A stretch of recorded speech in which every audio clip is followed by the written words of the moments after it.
Hey guys, Breakman117, welcome back to the channel and my review of the Mega Construx Halo Infinite set GNB21 Skiff Intercept. It's a 452 piece 8+ Pro Builder set and a continuation of the 2-in-1 line for Halo Infinite.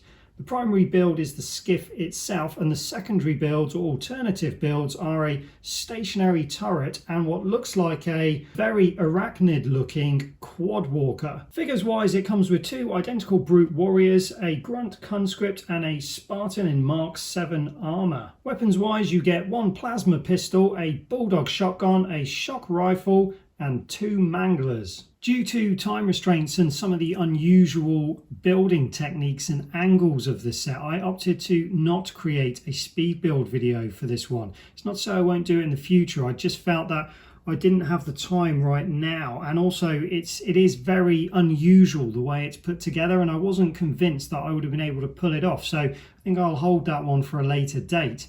But back into the review, what do I think of this set? Well, when the pre-release images came out for this, it was another set that I wasn't 100% on, and I wanted to reserve judgment until we saw it in game, which we still haven't seen. So in regards to its appearance, I can't really judge how good a job Mega Construx have done with recreating this specific vehicle. And until we do see it in game, I'm reluctant to pass judgment on how well they've done. That said, I am prepared to go on the record and say I do like this set. I like it more than I was expecting to. Now I've got it in front of me, I'm actually pleasantly surprised by its dimensions and its overall appearance. It is unusual, I will say that for sure, but that doesn't necessarily make it a bad thing. I think I'm going to be conservative with this set, and rather than say things that I don't like about the set, I'm going to refer to as unsure about, because as I say, we don't actually know what everything's supposed to look like with this vehicle, so it's unfair to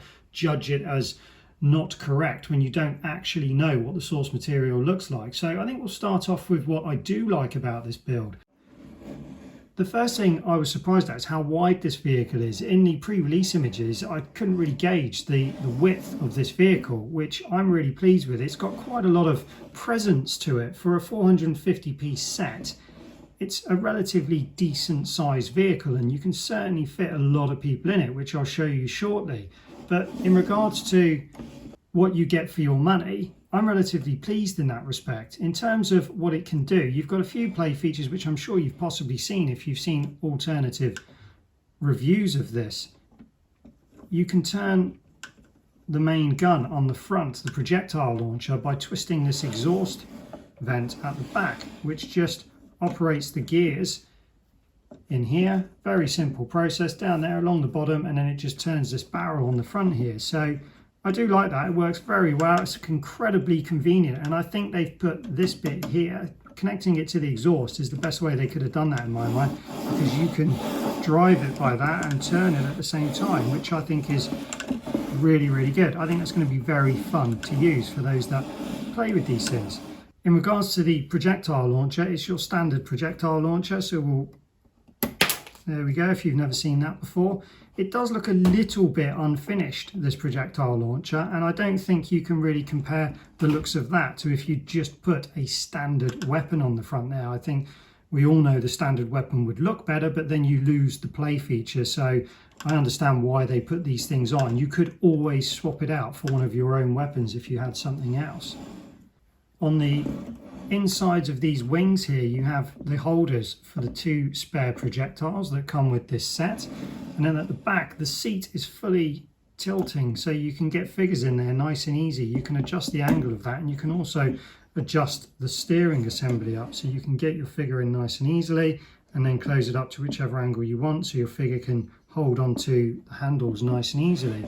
You've also got two printed pieces here, which I don't think I've seen them print those pieces before, with just some detailing. They are identical, but it's still another printed piece, and any printed piece is always gratefully received in my book. A number of other printed pieces. You have these tiles here with the twin yellow stripes, and then these coned wedge shaped pieces here. You also have these tiles here, which are printed, two on either side, which could be used for anything else when you're creating your own mocks, so that's always nice to see. So definitely a good result on printed pieces here. From the underneath, you can see it's got these 4 anti-gravity thrusters, if that's what they call them, and then you've just got these 5 domed clear pieces for it to rest on, which on a hard surface makes it very easy for pushing around. It effortlessly glides across that surface, as you can see. The one thing that impressed me most about this set was the build. It was thoroughly satisfying. There is so many details in this that you don't really notice from a distance, but when you're building it, all of this area in here with these what look like exhaust pipes, very satisfying to build. And then this whole area, it builds up very nicely. There's more detailing in here and under here, and then when you build up this front section, there's a lot going on here, and if we lift it up you can see there's more detailing in there. So they really have put a lot of detailing. I will say there is still a lot of exposed studs, which I'm not really sure how I feel about. This area I think is wise. It's so you can put as many figures in wherever you want on there, so I think that's completely acceptable. But you do see a fair amount of the anti-studs here, and obviously on the inside here, which is unavoidable with them creating this kind of shape, but I think it's a fair trade-off for the shape that you create. They've done a really nice job of creating that shape, which is very impressive. The way they've put all of these bits together to create this shape is quite an interesting build. I always enjoy it when Mega Construx show me new ways to build. There's nothing more satisfying than thinking, wow, I've never thought of putting those 2 bits together like that to create that kind of shape or that angle. So definitely learned a lot putting this build together. Lots of techniques that I've never used before. Something else that was unusual was these lines here. So these bars here, you can see they've used these ball and socket joints because this here is narrower than this here. So they've had to do this to bring it out to match this area so it can go around this barrel piece for the main gun. So again, not used to seeing them create those kind of angles. Another thing to mention is there are a number of specialist pieces on this set that I've not seen before. This base piece, for example, is a unique piece to this set as far as I'm concerned. I don't know if it's unique across Mega's brand, but definitely I've never seen it on the Halo line before. So that was a unique piece created for this set. There's also a number of other pieces.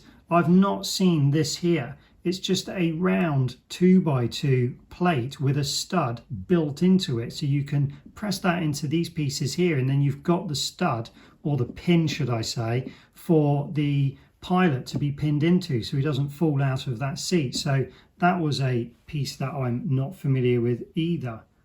Some other pieces that I've not seen used before are these pieces here. These pivot, these angle pieces, they've got studs that way and then they flip over to go the other way, which allows you to create these angles with the studs on the outside instead of on the inside, which again, I've not seen them use those before, so I don't know if they are unique to this set or not, but either way, definitely going to be a very handy piece for building in the future. Something a lot of people mentioned when the images first release of this set was that it looked a bit like the Brute Prowler. Now I've got a Brute Prowler here which I can slide in alongside it, and you can definitely see the design similarities. This is slightly smaller. It's not a huge amount smaller, but it is definitely smaller, whereas with the Prowler you've got this purpose custom piece built here, which I must say is one of the nicest printed custom pieces I think Mega have ever produced. I absolutely love this piece.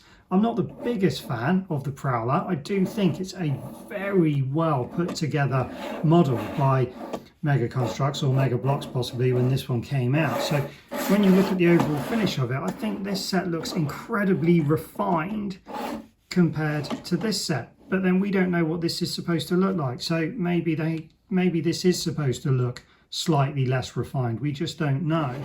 What I will say with this piece is, as much as this is nice, it is a completely custom piece for this set.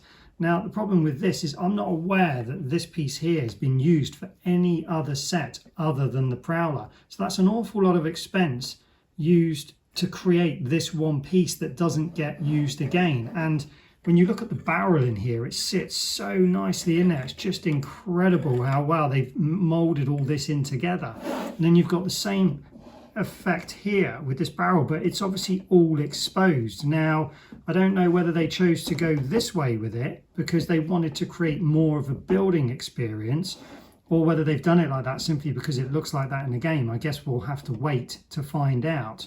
But when you look at these two sets nose on, they've definitely got some similarities going on there with the vents in the front of here and the vents in the front of this one. So we'll move that out of the way. So final verdict for this actual vehicle is still a little bit unsure, but I do like it. I definitely think it's a really enjoyable build, and I think it looks okay on display as well. So in a second we'll put some figures in it, and then we'll move on to taking a closer look at the figures that come with this set. Now, I personally think this set just got so much better with figures in it. And this is what I do like about this set. I think it's very functional, and that's why I think it's going to do well, because regardless of my reservations about the overall appearance and how accurate it is, or how finished it looks in reflection to the Prowler, as soon as I put these figures in it, I just really like it. I think that's got so much play function to it, being able to load it up with characters. Now, these are the 3 banished figures that come with this set, but if I just put a few more from the Halo Infinite range, and there we go, a few more troops from the other Infinite line sets, as you can see, you can really load them up in there, and I just think it just makes this set better and better. You can have these guys hanging off from all sides. There's 6 of them in there, and you could probably put a few more in down the center if you really wanted to. But that's, to me, what this set is all about. That right there, it's a troop carrier, and as soon as you fill it full of troops, it all of a sudden makes sense, and you stop looking at the little bits that may possibly look a little bit odd or a little bit unfinished. You just look at it for what it is, a troop carrier that you can load up with troops and bring it into battle. So for me, like I say, I do like this. I think they've done well with this, and I'm really looking forward to seeing it in the game, and I hope that they have done a good job of recreating what this looks like in game. Okay, so let's take a look at these figures. Let's have a close-up. First up, we have the Grunt Conscript in red, as opposed to the orange that we got this figure in on the Recon Getaway set. As opposed to Recon Getaway set, that Grunt came with a needler. This Grunt comes with a plasma pistol in that classic Covenant metallic purple colour. As with the previous Grunt Conscripts, his breather apparatus does come off. You can put that on at time of building. You could take him apart completely, but he did come built, this figure. I think I do prefer this figure in orange, but I do like it with this very light skin tone. I think it's the best combination for these figures. So whilst I do prefer the orange one from the Recon Getaway, I'm glad to have a red one because I do like variety on the battlefields. Moving on to the Spartan in Mark 7 armour. I did review a Mark 7 armoured Spartan in the Halo Heroes line, which I said I was very impressed with the actual armour style. So definitely not disappointed with this figure. Seeing it in green makes it almost look like a completely different figure, and I don't have any complaints whatsoever. There is a fair amount of paint application for the black highlights across the green of the armour, which is very nicely detailed. No major issues with this. The visor outline is very nice, and the paintwork in general has been applied very nicely. You may not be able to see on camera, but his boots are a slightly different green to his thigh armour, but not really a big issue for me. The rest of it, it's close enough, and overall just a very nice looking figure. The Bulldog shotgun he's carrying comes in black, and it does have the rail system on top to take any of the add-ons that Mega Construx are currently producing for these weapons.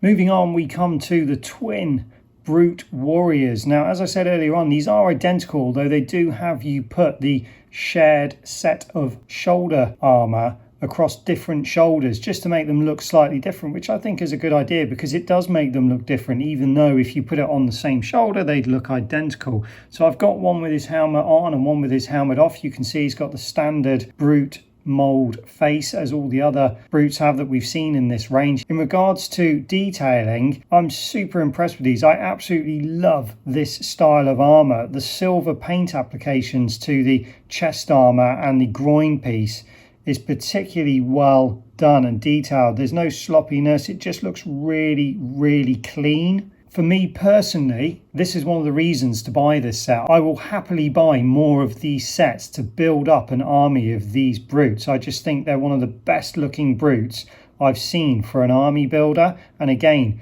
these put in dioramas en masse in the battlefield, I think will look absolutely fantastic. I've heard other people mention that the armor styling of these brutes is very samurai looking, and I couldn't agree more. And I don't think that's a bad thing at all. I don't know if it's in lore or whether it's accurate to Halo. I don't care. I just think it looks really, really different and appealing in that samurai way. So just to satisfy my curiosity, I decided to swap out the manglers that this set comes with and pop in a couple of swords from the original Pelican set just to see how they look with swords. And I think this definitely confirms that these brutes are 100% samurai looking. I think they look absolutely brilliant with these swords, and when it comes to putting dioramas together, these brutes are definitely going to be given swords on the battlefield. And again, probably not very canon, but I don't care in the slightest. It's just a bit of fun, and I think they work really well with these figures. Make sure you let me know what you think about this in the comment section below. To end out this video, I'll give you my final thoughts on this set, and they are that I like it. It's been an enjoyable build experience. They've got great figures with this set, and its shelf appearance is surprisingly satisfying for a set I didn't think I was that fussed about in the first place. So definitely a positive experience overall. And on that note, I would like to extend a thank you to the Mega Construx team for sending me all these sets. I've thoroughly enjoyed putting the reviews together for you guys. Hopefully you've enjoyed watching them. If this is your first time watching, be sure to hit the subscribe button for future updates. If you like what you've seen, don't forget to hit that like button. And if you'd like to leave your own thoughts on this set, then make sure you do so in the comments section below. And with all that said, it's time to say thanks for watching, and we'll see you next time.